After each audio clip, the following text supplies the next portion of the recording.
낚시를 좋아하는 분들이 계실 겁니다. 낚시 때문에 남편을 빼앗겼다, 그렇게 말하는 아내도 많이 있는 듯 합니다.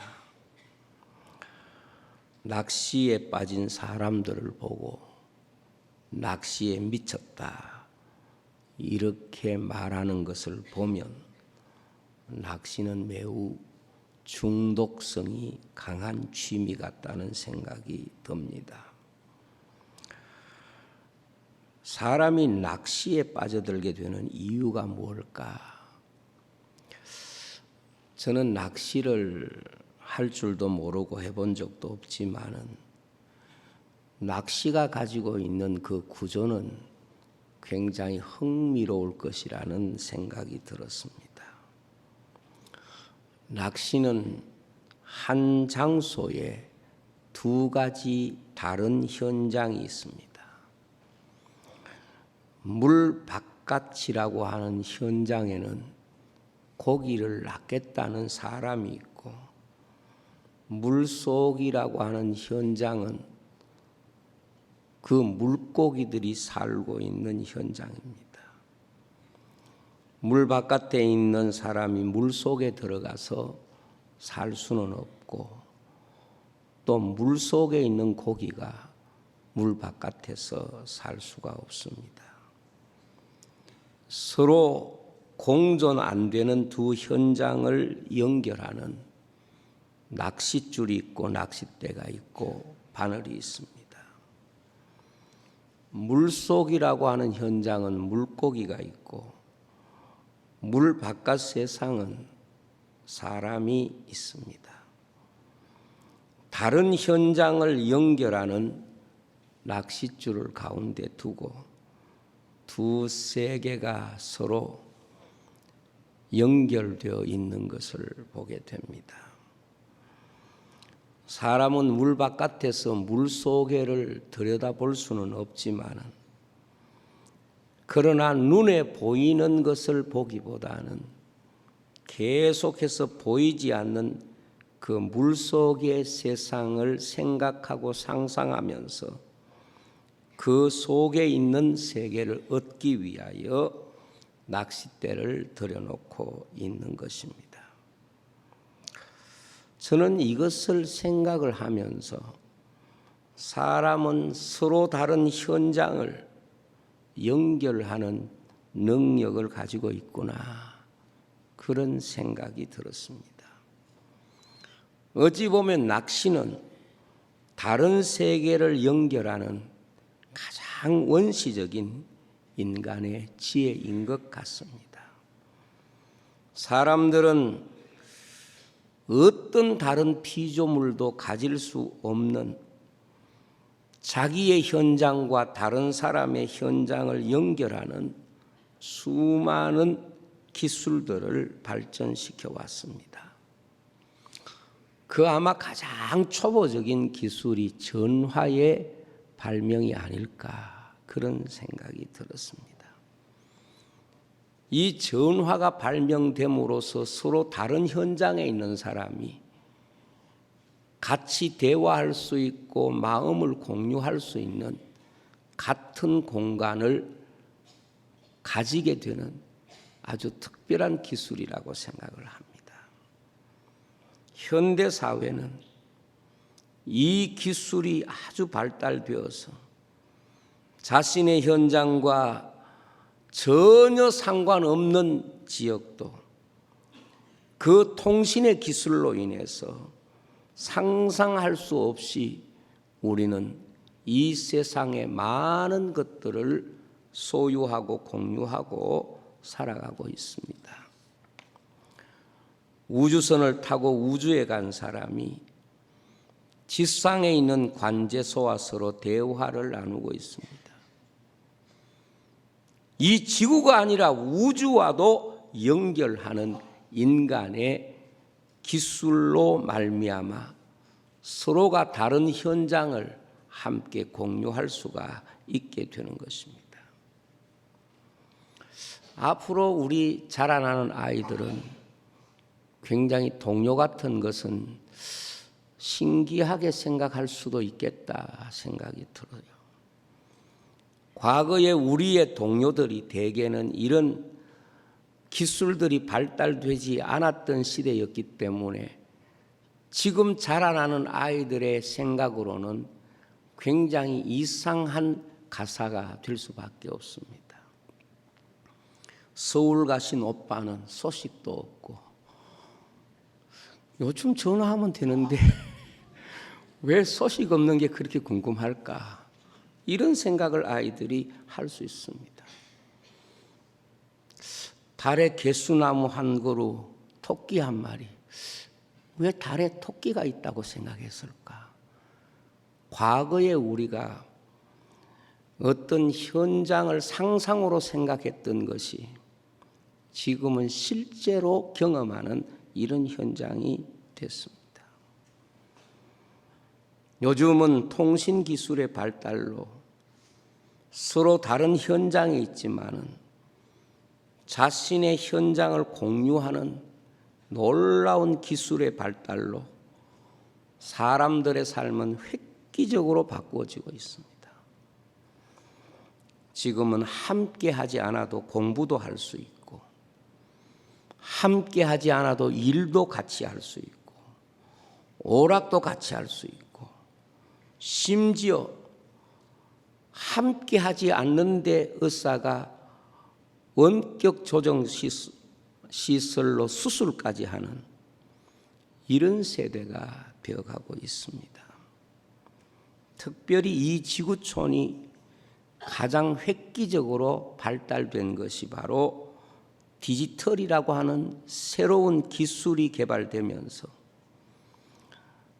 이 세상의 사람들의 삶이 완전히 다른 삶이 되어버렸습니다. 자기 개인의 손바닥에 세상 모든 정보를 손에 들고 다니는 시대가 됐습니다.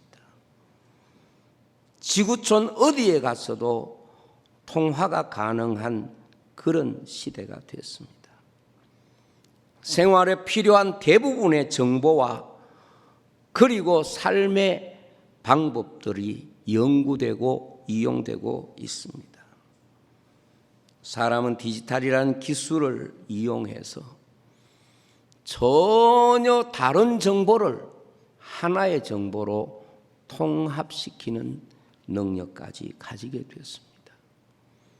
지금은 영상이나 음악이나 그림이나 전혀 아날로그 시대는 다른 정보인데 하나의 어떤 구도 속에서 서로 통합하고 나누고 관리할 수 있는 이런 시대가 된 것입니다. 그래서 사람은 같은 자리에 있어도 전혀 다른 현장을 가지게 되는 이런 특별한 시대에 우리가 살고 있습니다.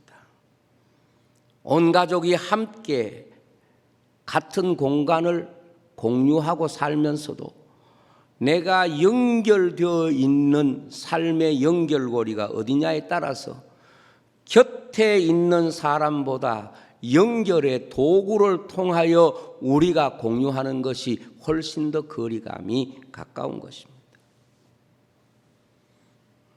제가 한번 열차를 탔더니 4명의 가족이 휴가를 가고 있었습니다. 그런데 4사람 다 손에 스마트폰을 가지고 있든지 태블릿을 가지고 있었습니다. 그런데 4사람이 서로 마주보고 가는 의자 위에서 서로 다른 세계가 있구나 하는 걸 느꼈습니다. 제가 뭐 하는가 이렇게 고개를 빼서 조금 이렇게 관심이 있어서 봤습니다. 부인은 조금 큰 태블릿 가지고 화투를 치고 있었습니다. 아이들은 게임을 하고 있고요. 남자는 또 뭘 하는지 또 조그마한 스마트폰을 갖고 있습니다. 4사람이 같은 그 바라보는 의자에 앉았어도 서로 다른 세계를 공유하고 있다는 느낌을 가졌습니다.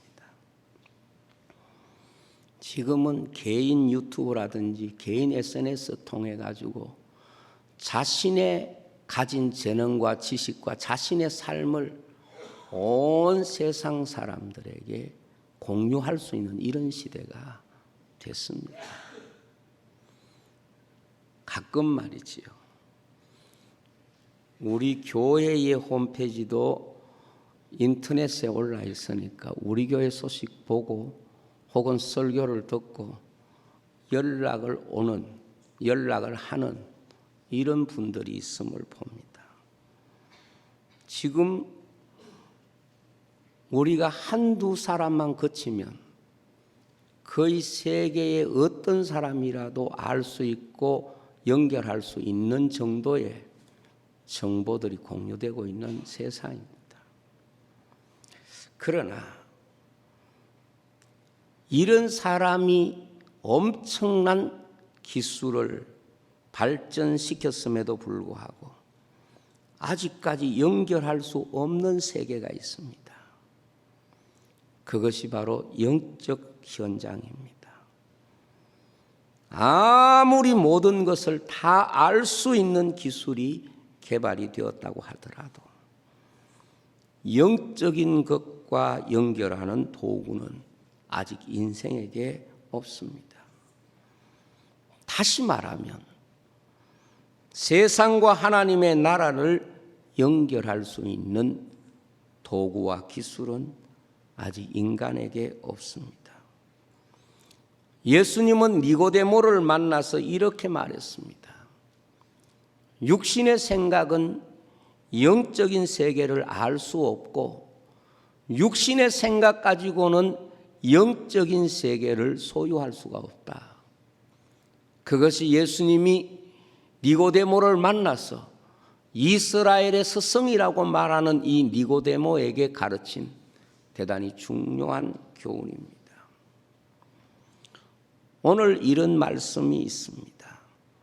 믿음은 보이는 세상에서 보이지 않는 현장을 연결하는 대단히 중요한 영적인 고리라는 것을 말씀하고 있습니다. 육신으로 살아가는 우리 인생에게 영적인 세계를 보게 하고 영적인 세계를 소유하게 하는 그 가장 중요한 수단이 바로 믿음이라는 것을 말씀하고 있습니다.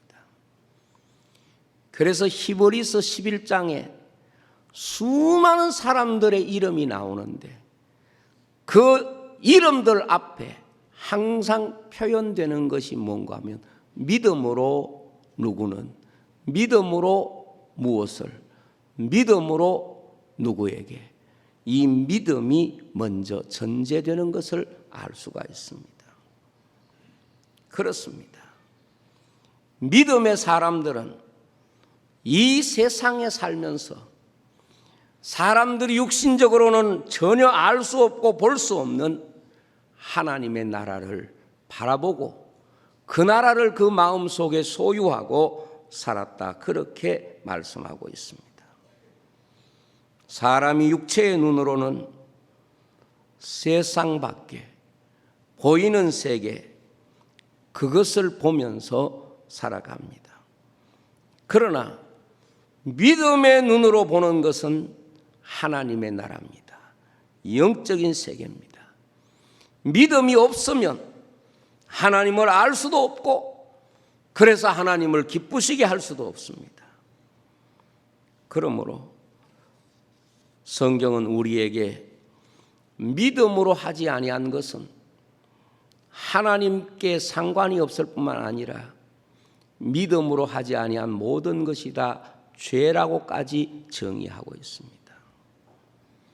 그래서 성경은 세상은 결코 하나님의 나라를 알 수가 없습니다. 하나님의 나라가 없기 때문에 알 수 없는 것이 아니라 하나님의 나라를 알 수 있는 수단이 세상에 없기 때문에 그렇습니다. 하나님의 나라는 인간의 지식과 힘으로 알 수 있는 나라가 아닙니다. 주님께서 말씀하신 것처럼 육신으로는 영의 일을 알 수 없기 때문에 그런 것입니다. 주님께서 왜 교회를 세우셨습니까? 교회는 바로 이 땅 위에서 하나님의 나라를 알 수 있는 특별한 영역으로 주님께서 교회를 세우셨습니다. 그래서 교회를 세우시면서 주님께서 하신 말씀이 무엇인가 하면 천국의 열쇠라고 그랬습니다. 천국의 문이라고 그랬습니다. 무슨 뜻입니까? 이 교회야말로 지금 현대 기술로 말하면 하나님 나라로 접속하는 서버 같은 거예요. 하나님 나라로 나아갈 수 있는 유일한 길이 되는 것입니다. 그러면 교회는 무엇을 통해서 하나님의 나라를 알고 하나님의 나라를 향하여 우리가 나아갈 수 있을까 하는 것입니다. 첫째는 하나님의 말씀입니다. 하나님의 말씀은 영적인 세계와 이 세상을 연결하는 하나님의 계시입니다. 기독교는 계시의 종교입니다. 계시라는 말이 무슨 뜻인가 하면 하나님이 열어서 보여준다 하는 뜻입니다. 다시 말하면 하나님이 열기 전에는 결코 알 수 없는 세계, 그것이 바로 하나님이 계시는 영적인 세계이기 때문에 말씀을 계시라고 말하는 것입니다. 말씀을 계시라고 하는 이유는 이것이 아니면 인간은 하나님을 알 수 없고 하나님이 우리에게 열어서 보여주실 때 비로소 인간은 하나님의 영적인 세계를 안다는 뜻입니다. 그런데 하나님이 인간을 찾아오시는 첫 번째 방식이 뭔가 하면 하나님의 말씀입니다. 사람의 믿음 가운데 아주 잘못 알고 있는 극단적인 내용이 뭔가 하면 하나님의 말씀을 통하지 않고도 하나님을 알 수 있다고 생각하는 거예요. 하나님 말씀 없이도 하나님을 만날 수 있다고 생각하는 것입니다. 그렇지 않습니다. 기독교의 신앙에서 하나님이 우리에게 보여주시는 전부는 바로 하나님의 말씀입니다. 하나님의 말씀 아니고 된 것이 아무것도 없다. 이것이 성경이 우리에게 가르치는 중요한 선언입니다. 오늘 우리가 하나님의 말씀 없이는 결코 영적인 세계를 알 수 없다는 것을 가르치는 것이 성경이라는 것을 안다면 우리가 성경을 통해서 보아야 하고 깨달아야 되는 것이 바로 영적인 세계라는 것을 알 수가 있습니다. 예를 들면 노아 시대에 많은 사람들이 하나님을 인정하지 않습니다. 하나님의 말씀을 받아들이지 않습니다. 그들은 자신들의 눈에 보이는 대로 좋은 대로 그렇게 살았습니다. 그들은 하나님의 심판도 보지 못하고 하나님의 구원도 알지 못했습니다. 여러분 이걸 기억하셔야 돼요. 하나님이 말씀이 없는 세계는 하나님의 나라와 단절된 세계입니다. 하나님의 말씀이 주어지지 않는 사람은 하나님의 구원과 단절되어 있는 것입니다. 그런데 노아에게는 하나님이 말씀을 주셨습니다.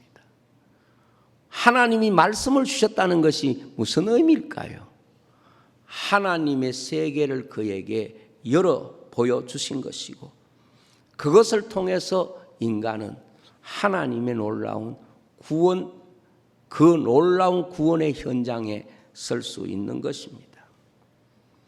하나님은 인간을 창조하신 후에 하나님의 말씀으로 하나님과 인간 사이에 연결고리를 주었습니다.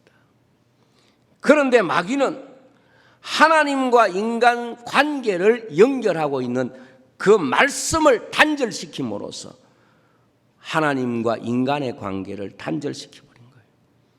그래서 인간은 하나님의 에덴 동산에서 쫓겨난 것이고, 그리고 말씀을 잃어버리니까 하나님과 인간 사이에는 생명의 고리가 사라지고 죽음이 인간에게 찾아온 것입니다. 여러분, 기독교 신앙은 모든 것이 말씀을 통하여 주어진다는 것을 기억하셔야 됩니다. 종말의 세대가 가장 위험한 이유 중에 하나는 눈에 보이는 것은 화려하지만 인간의 기술과 지식은 넘쳐난다고 성경은 이미 예언하고 있습니다. 말세가 되면 사람들의 왕래가 빨라져서 과거에 가보지 못했던 세계를 가서 만날 수 있는 그런 지구가 하나의 지구촌이 되고 있는 시대입니다. 성경이 그걸 이미 예언하셨어요. 그러나 하나님의 말씀을 멀리하는 겁니다. 하나님의 말씀이 점점 희미해져 가는 것입니다. 하나님 말씀에 관심이 식어져 가는 것입니다. 이것이 바로 종말의 세대가 노아의 때처럼 사람들이 육체가 된지라 그렇게 되는 것입니다. 빌리 그레함 목사님은 신앙인의 고민의 95%는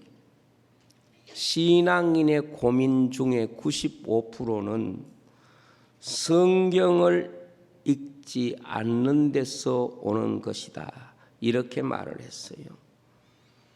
왜 그런가 하면 이미 하나님께서는 하나님의 말씀을 통하여 다 말씀해 주셨는데 사람은 성경을 읽지 않음으로써 하나님이 주신 답을 내 손에 쥐고 있으면서도 성경 밖에서 답을 찾으려고 하다 보니까 답이 없는 일처럼, 답이 없는 사람처럼 이렇게 살고 있다 하는 것입니다.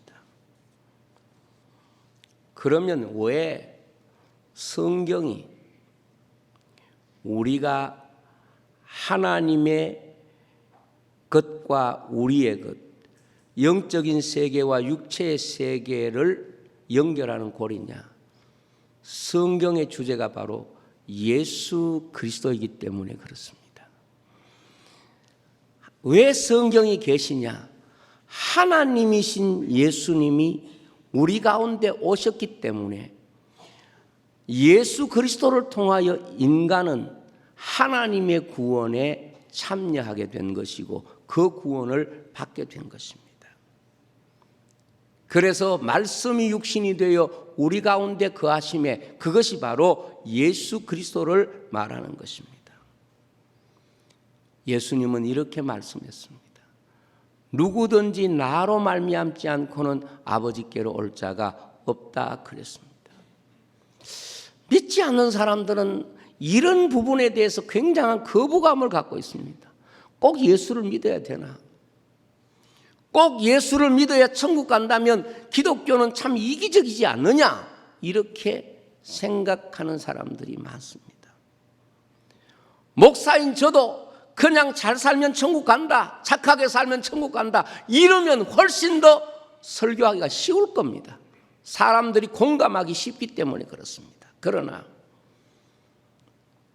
우리 인생은 인간의 수단과 방법 가지고 절대로 영적인 세계에 접촉할 수 없고 영적인 세계를 알 수 없고 영적인 세계에 나아갈 수가 없습니다.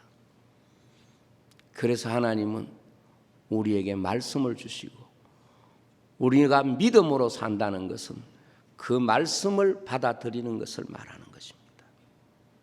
두 번째로 육신적인 삶, 즉 세상과 하나님의 나라의 연결고리는 기도입니다. 계시는 하나님이 우리를 만나 주시는 방향성을 갖고 있다면, 기도는 사람이 하나님께 나아가는 방식입니다. 그런데 이 기도도 누구의 이름으로 구하는 것이냐? 바로 예수님의 이름으로 구하는 것입니다. 요즘 스마트폰이나 이런 도구들, 컴퓨터 같은 것을 통해서 단체톡이나 혹은 밴드 같은 걸 만들어서 실시간에 서로 만나고 소식을 전하고 서로 접촉합니다. 제가 최근에 스마트폰의 정보를 싹 잃어버렸어요. 카카오톡 정보도 다 잃어버렸어요. 그래서 지금 저는 카카오톡을 어떻게 접속해야 될지 몰라가지고 아는 사람 보면 이렇게 말합니다. 내 있는데 카카오톡을 좀 넣어봐. 이렇게 해서 이제 그 사람이 카카오톡을 저하고 연결해 주면 제가 찾고 요즘 그러고 있습니다. 그런데 말이지요, 아무리 멀리 있고 다른 곳에 있어도 그 방에 접속하기만 하면 그곳에 들어가서 만나게 되고 공유하게 되는 것입니다. 교회를 쉽게 설명하면 기도의 단체톡과 같은 것입니다. 영적인 환경 속에 들어갈 수 있는 비결은 기도의 아이디밖에 없습니다. 그 기도의 아이디가 뭘까요? 예수 그리스도입니다. 그래서 주님께서 내 이름으로 구하면 이렇게 말씀했습니다. 기도는 영적인 공간으로 들어가는 대단히 중요한 접속입니다. 함께 기도하면 서로 다른 장소에 있어도 그 영적인 공간을 공유하는 것입니다. 마치 그 단체톡에 들어가서 서로 다른 지역에 있고 다른 나라에 살고 있다고 하더라도 그곳에서 서로 만나고 공유하는 것 같은 그런 비유를 우리가 할 수가 있겠습니다. 그렇습니다. 어떤 사람은 함께 잠을 자고 함께 밥을 먹어도 영적인 공간을 공유할 수 없는 관계가 있고, 어떤 사람은 전혀 모르는 세계 속에 살아도 영적인 세계를 서로 기도하면서 공유할 수 있다고 생각합니다. 저는 매일 새벽마다 북한의 성도들을 위하여 기도합니다. 공적으로 기도하기도 하고 개인적으로 기도하기도 합니다. 저는 북한의 성도의 이름도 모르고 숫자도 모르고 어디 사는지도 모릅니다. 그러나 언젠가 통일이 되든지 하나님 나라에서 만나면 우리는 영적인 만남과 교제에 대한 확인을 분명히 할 수 있을 것이다, 그렇게 생각합니다. 다니엘은 먼 타국에 살면서 하나님의 성전을 바라보면서 기도했습니다. 이걸 끊어버리고자 했던 수많은 시도들이 있을 때마다 다니엘은 하나님 앞에 기도하는 것을 지키기 위해서 자신의 생명을 내놓았습니다. 저는 기도를 통해서 우리가 하나님의 나라에 접속하는 서버가 바로 교회라고 생각합니다.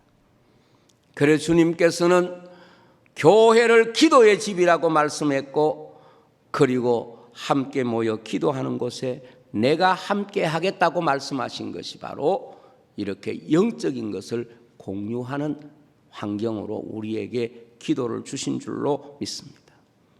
그래서 처음 교회부터 120명의 성도가 함께 모여 기도하는 곳에 성령이 임하고 영적인 공동체로 하나님의 거룩한 나라가 그 자리에 임하는 현장이 된 줄로 믿습니다. 성도가 기도의 줄을 붙잡고 있으면 하나님과의 연결고리를 잡고 사는 것과 같습니다. 성도에게 기도보다 확실한 접속과 영적 고리는 없습니다. 기도하면 상대방의 영적인 환경과 내가 만나는 것입니다. 그래서 빌리 그레암 목사님은 이런 말을 했습니다. 기도는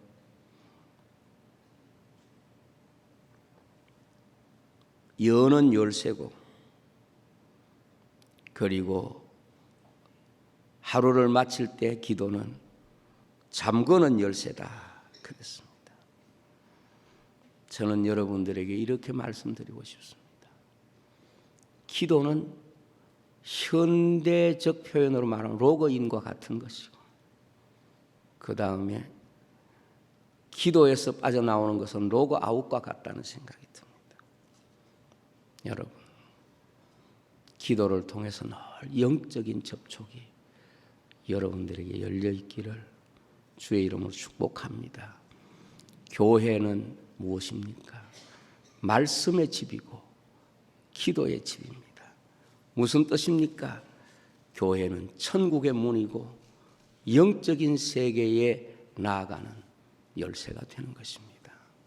기도하겠습니다.